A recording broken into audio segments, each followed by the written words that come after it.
और जब जनमत के लिए जनता में जाएगा तो इतने मत आपके खिलाफ आएंगे कि आप खुद ही कह दोगे मुझसे गलती होगी, अपनी गलती को सुधारो, इसको वापस लो। धन्यवाद। श्री अशोक लाहोटी। मंत्री महोदय, मैं फिर कहना चाहता हूं, ये आग से मत खेलो। ये सत्ता बदलती रहती है। आप और हम सब लोग, आप और मैं दोनों, पक्ष और विपक्ष में दोनों में अलग अलग समय में हम भी उधर रहे, आप इधर राजे, अपने एक दूसरे को जानते हैं। आरोप लगा रहा हूं कि आपके पट्टा अभियान में रिंगस नगर पालिका में 0। क्या मोह है व्यक्तियों से? ये कानून राजस्थान की विधानसभा लोकतंत्र के इस पवित्र मंदिर में आप और हम मिलकर बनाते हैं। आप मेजोरिटी में, इसलिए कानून पारित हो जाएगा। पर इस कानून के पीछे हेतु क्या है जब आपका आचरण ऐसा है? जयपुर ग्रेटर के मामले में आपने देख लिया। इस प्रकार का करते करते आए हैं कि सारी शक्तियां अपने पास केंद्रित करने का काम मंत्री महोदय लगातार आप कर रहे हैं। राजस्थान के अंदर दोहरे मापदंड है सभापति महोदय, हम सब जानते हैं।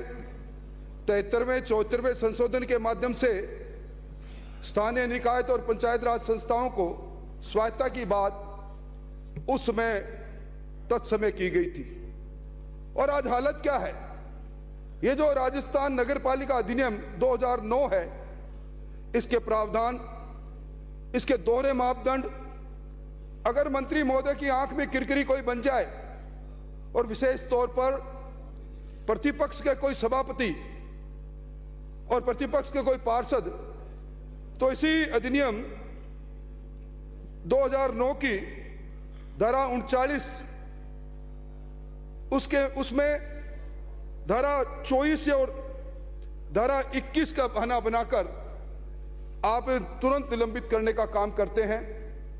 आज राजस्थान के अंदर जिन सभापतियों को जनता ने चुना, 1.5 दर्जन सभापति आज माननीय मंत्री महोदय के कलम के शिकार हैं। सभापति महोदय जो संशोधन लेकर आए हैं 39(1)(e), मैं उसको पढ़कर सुनाना चाहता हूं कि उसके निर्वाचन के पश्चात राज्य सरकार की जानकारी में ही आया कि निर्वाचन की तारीख को वह इस अधिनियम के अधीन उसके स्थान भरने के लिए चुने जाने हेतु धारा 21 के अधीन अहिर्त नहीं था तथा धारा 14 और धारा 24 के अधीन निरत था और नगर पालिका के सदस्य के रूप में उसका निर्वाचन किसी निर्वाचन याचिका द्वारा प्रसंगत नहीं है और निर्वाचन याचिका प्रस्तुत करने की परिसीमा का काल का अवसान हो गया।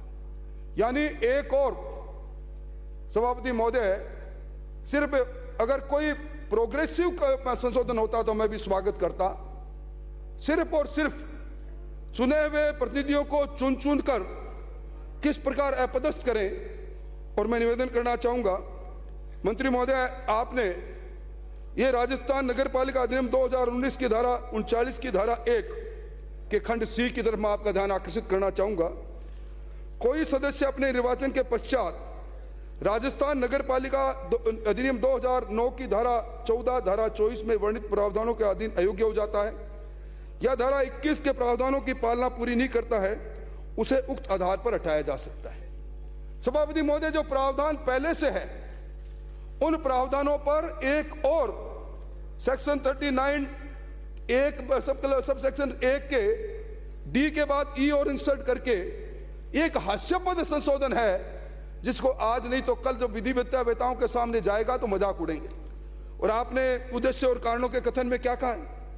आपने कहा है कि नगर पालिका अधिनियम 2009 की धारा 39(1)(e) के संशोधन मात्र इसलिए है कि नामांकन के समय अगर कोई अभ्यर्थी नगर पालिका अधिनियम 2009 के सेक्शन 14, 21, 24 के प्रावधान की अवहेलना करता है, तथ्य छुपाता है नामांकन के समय, तो और उसके बाद उसको आपने सेक्शन E के अंदर हटाने का प्रावधान लेकर आए। अब मैं सदन का ध्यान, जिन सेक्शन की चर्चा मंत्री महोदय ने की और जिन सेक्शन 14, 24 और 21 का उल्लेख करते हुए इन्होंने कहा कि इनके प्रावधानों के विपरीत जाने पर किसी मान्य सदस्य, किसी चुने हुए सदस्य को हटाने का प्रावधान लेकर मंत्री महोदय आ रहे हैं। मंत्री महोदय, आपको ध्यान है, ये जो सेक्शन 14 है, ये किसी व्यक्ति का किसी वार्ड के निर्वाचन नियमावली में रजिस्ट्रेशन के संबंधित है। हम सबको मालूम है कि अगर वो भारत का नागरिक नहीं है, अगर वो विकृत चित्त है और अगर सक्षम न्यायालय ने उसे पागल घोषित कर दिया या वो निर्वाचन के संबंध में भ्रष्ट आचरण या अन्य अपराधों का दोषी हुआ, या सेक्शन 14(2) के अंदर उसका नाम कट गया, तो उसका नाम इस नामावली में नहीं आ सकता। और 24 सेक्शन 24 के अंदर पीपल रिप्रेजेंटेशन एक्ट के अंदर जो 19 डिस्क्वालिफिकेशन दी गई है, उनके आधार पर मुख्य रूप से सक्षम न्यायालय द्वारा 6 महीने से ज्यादा सजा होने पर हटाने का प्रावधान है। और सेक्शन 21 में प्रावधान है कि कोई रिजर्व सीट है, उस रिजर्व सीट में जिस रिजर्व सीट के लिए वो अधिकृत है, उसके अलावा दूसरा कोई व्यक्ति अगर चुनाव लड़ लेता है तो उसको हटाने का प्रावधान है। तो सभा अध्यक्ष महोदय, मैं निवेदन करना चाहूंगा, मतलब मेरे समझ में नहीं आया, मंत्री महोदय आपको मालूम है कि जो राजस्थान नगरपालिका अधिनियम 2009 है, इसके अधिनियम की धारा 21 में इलेक्शन पटिशन का प्रावधान है। और इलेक्शन पटिशन करने के लिए उसमें भी ये लिखा हुआ है कि निर्वाचन की तिथि को निर्वाचित उम्मीदवार इस अधिनियम के अधीन किसी सीट पर चुने जाने योग्य नहीं था, चुना गया। और निर्वाचन उम्मीदवार को उसके निर्वाचन या उसके निर्वाचन अभिकर्ता ने उसकी सम्मति से कोई भ्रष्ट आचरण किया, धारा 29 के अंतर्गत कोई नामांकन अगर प्रिजाइडिंग अफसर अनुचित तौर पर खारिज कर देता है, या परिणाम अनुचित तौर पर प्रभावित करता है, या याचिकाकर्ता के उम्मीदवार का विधि मान्य मतों का बहुमत प्राप्त हुआ उसके बाद भी नहीं करता, तो उसको इलेक्शन पिटीशन जो है, जो सक्षम न्यायालय के अंदर डिस्ट्रिक्ट जज के कैडर के न्यायालय में प्रस्तुत की जा सकती है, अधिकार सुरक्षित है। और मंत्री महोदय, आप जरा मुलायजा फरमाएं, ये उद्देश्य और कारणों का कथन आपने अगर पढ़ा होता तो शायद इस पर आप खुद ही सवाल करते, क्योंकि आप विधि मंत्री भी हैं। इसमें लिखा है, राजस्थान नगरपालिका अधिनियम 2009 के सेक्शन 14, 21 और 24 के प्रावधानों को पूरा नहीं करने वाला उम्मीदवार धारा 21 में याचिका जिला सत्र न्यायालय के में प्रस्तुत करके हटाया जा सकता है। मैंने इसको पूरा पढ़ा, मैंने धारा 31 आपको पढ़कर बताई।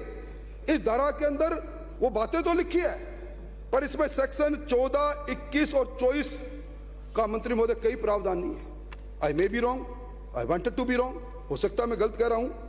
और मैं निवेदन करना चाहूं, ये जो आपका नगर पालिका अधिनियम 39 के उपखंड 1 में नया जो जोड़ रहे हैं, ये सभापति महोदय, मैं सदन का ध्यान फिर आपके 39 की उपधारा 1 उसमें जो सी है, जिसको क्या लिखा है, उसमें लिखा है कि उसने अपने निर्वाचन के पश्चात धारा 14, 24 में वर्णित योग्यताओं के आधार पर पूर्ण नहीं किए और धारा 21 की अपेक्षा को पूर्ण नहीं करता, तो उसको हटाया जा सकता है।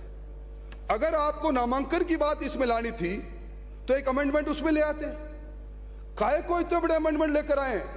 मैं समझता हूं सभापति महोदय, ये जो इस प्रकार का अमेंडमेंट जब आता है, निश्चित तौर पर ब्रूटल मेजोरिटी है और आप प्रभावशाली भी हो, आपसे लोगों का काम भी पड़ता है, और आप शांति की जगह जब आपका काम नहीं होता तो क्या क्या पैदा कर देते हो, मैं उस बात का जिक्र नहीं करूंगा। आपके प्रभाव को पूरे राजस्थान ने देखा है। जो आदमी अपने दूतों को वापस भेज दे उसका, इसलिए मैं कह रहा हूं अपने प्रभाव का बेजा इस्तेमाल मत करो मंत्री महोदय। और मैं निवेदन करना चाहूंगा, ये धारा 39 की उपधारा 1C में क्या लिखा है मंत्री महोदय, और इनका डिस्क्वालिफिकेशन में धारा 14, 21 और 24 और 21 ये सारी धारा आ गई, तो आप इसको लेकर क्यों आए हैं, ये मेरी समझ के परे हैं। और मैं निवेदन करना चाहूंगा, ये जो धारा 39(3) है और इसमें खंड C और D है, इसके अंदर अगर किसी को हटाना है तो प्रस्ताव बनाएंगे, आप प्रस्ताव बना के उसको चार्जशीट देंगे और चार्जशीट दे के उसको सस्पेंड करेंगे, फिर आप जुडिशियल इंक्वायरी दे देंगे। जुडिशियल इंक्वायरी का असर वही होगा जो जयपुर ग्रेटर में मेयर के साथ आपने किया। मतलब आप इन प्रावधानों को तोड़ मरोड़ करके किस प्रकार बेजा इस्तेमाल करना चाहते हैं। और सभापति महोदय, मैं मंत्री महोदय को कहना चाहूंगा, आपने इन सारी धाराओं का इस्तेमाल जयपुर ग्रेटर में मेयर के मामले में किया और उल्टे बांस बरेली को लौटे कि नहीं लौटे। उच्च न्यायालय ने इनकी दलील को खारिज किया, वो आज कुर्सी पर है। सुप्रीम कोर्ट ने आपकी बात को नहीं माना। मैं समझता हूं कि अगर हम लोकतंत्र को मजबूत करना चाहते हैं मंत्री महोदय, कभी आप इधर हो कभी हम उधर हैं, ये लोकतंत्र की ये संस्थाएं हैं, इनके अंदर लोकतंत्र की आत्मा बसती है। जनता ने वार्ड के अंदर अपने पार्षद को चुना, पार्षद ने अपने अधिकारों का उपयोग करते हुए चेयरमैन को चुना, और अचानक आप हटा देते हो, तो निश्चित तौर पर इस पर विचार करना चाहिए कि ये जो आप लेकर आए हो धारा 39(1) के खंड ई में संशोधन लेकर आप आरोप पत्र जारी करेंगे। पर मंत्री महोदय, इसके अंदर भी ये जो न्यायिक जांच का प्रावधान है, एक संशोधन करना शायद आप भूल गए। धारा 39(1) में तो प्रावधान का है, पर इस धारा 39(1) में जो नया इंसर्ट कर रहे हो, इसके अंदर शायद आप न्यायिक जांच के प्रति से बचना चाहते हो। और मैं निवेदन करना चाहता हूं सभापति महोदय कि ये जो इन्होंने बात की नामांकन पत्र में, सभापति महोदय, रेयर टू रेयर होता है नामांकन पत्र में कोई भी प्रत्याशी किसी बात को छुपाता है। और सभापति महोदय, नामांकन पत्र की स्क्रूटनी होती है, निर्वाचन अधिकारी के पास अधिकार है। अगर उसके पास स्क्रूटनी के लिए 24 घंटे का समय दिया ही इसलिए जाता है, पिछले दरवाजे से आप लोकतंत्र की आत्मा को कुचलकर आप नामांकन करने के लिए जो प्रिजाइडिंग अफसर है, निर्वाचन अधिकारी है, उसके अधिकार भी आप लेना चाहते हो। और मंत्री महोदय, मैं आपका ध्यान राजस्थान नगरपालिका अधिनियम 2009 की धारा 15, इसमें साफ लिखा है, कोई व्यक्ति अपने इलेक्ट्रोल में निर्वाचन नामावली में गलत जानकारी देगा तो उसको 1 वर्ष की सजा और 2 से 5 हजार का जुर्माना है। मैं समझता हूं निश्चित तौर पर आपको इसके बारे में सोचना चाहिए। और मैं बात इसलिए कह रहा हूं मंत्री महोदय, मैं फिर आपका ध्यान धारा 39 की धारा 6 राजस्थान नगरपालिका अधिनियम 2009 धारा 6 क्या कहती है? आप तो खुद वकील हैं। Notwithstanding the foregoing provision of this section the state government may place under suspension a member against whom proceedings have been commenced under the section until the conclusion of inquiry and the passing of final order, and the memorandum so suspended shall not be entitled to take part in any proceeding of the municipality or otherwise perform of the duty of member thereof. आपने suspend कर दिया, वो उसका अधिकार खत्म हो गया, वो नगर पालिका के अंदर कोई काम नहीं कर पाएगा। और इसके बाद ये धारा 39(7) मंत्री मोदी ये क्या कहती है? Every final order of the state government passed under this section shall be published in the official gazette and shall be final, and no such order shall be liable to be called in question of any court. मैं समझता हूं जब इस प्रकार के सख्त प्रावधान पहले से हैं तो आप इस प्रकार का काम करते क्यों हो? और मैंने मेरी बात को प्रारंभ किया, मेरे को मालूम है सभापति महोदय, मैं कोई लंबी बात नहीं कहूंगा क्योंकि हमें 3:45 बजे मंत्री महोदय को सुनना है, और मंत्री महोदय की वही लच्छेदार बातें, वही बातें आएंगी।